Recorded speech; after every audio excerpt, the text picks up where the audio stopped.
Dominique Pichard, vous êtes inspecteur d'éducation nationale. Bonjour. Nous allons parler de Serious Game. Alors, Serious Game, c'est quand même un sujet peu commun dans l'éducation nationale. Et vous avez, avec votre équipe, produit un Serious Game qui s'appelle AmiClick. Pourriez-vous nous en parler rapidement? Alors tout d'abord, le nom lui-même AmiClick, c'est un nom qui a été donné par les élèves. L'origine, la genèse, on va dire, du jeu, elle est née à Ludovia, lorsque les universités se sont réunies à Ludovia. Un conseiller TIS, M. Bois, m'a représenté. Il est revenu et m'a parlé des jeux sérieux. Donc on s'est renseigné un peu plus, notamment avec les productions de M. Alvarez, qui est un spécialiste des jeux sérieux. Et nous nous sommes intéressés à l'usage raisonné des réseaux sociaux, puisque nous nous sommes aussi appuyés sur l'étude de Lionel Tordeux, qui est IEN à la DGESCO, et qui lui donne des indications sur le nombre d'élèves qui ont un compte Facebook, par exemple, alors que c'est interdit aux moins de 13 ans. Donc, question un peu étrange de s'inquiéter de l'usage raisonné des réseaux sociaux, puisque avant 13 ans, normalement, les élèves n'ont pas de compte Facebook. Nous avons mené nous-mêmes notre propre enquête dans le département du Loiret auprès de 1000 élèves, et nous sommes arrivés au même constat, voire avec des classes avec plus de 50% des élèves qui avaient un compte Facebook.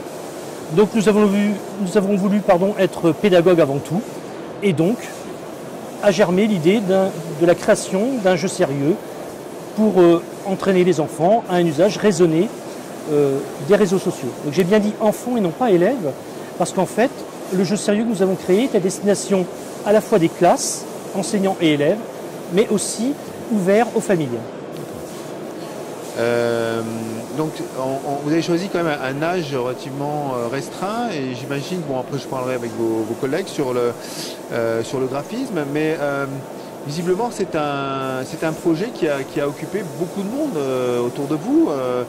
Vous pouvez nous parler rapidement de l'équipe, des gens qui ont réussi ce tour de main?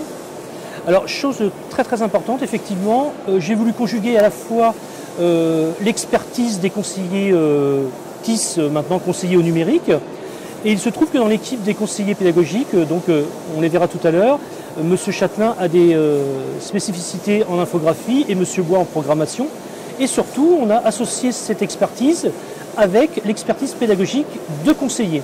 Donc j'ai créé un groupe de 8 personnes en fait, constitué de conseillers TIS, conseillers au numérique, et de conseillers pédagogiques. Parce qu'il ne faut surtout pas oublier, et ça il faut vraiment insister là-dessus, le jeu sérieux ne peut atteindre ses objectifs que si on suit bien le scénario pédagogique avec un guide pédagogique à destination des enseignants.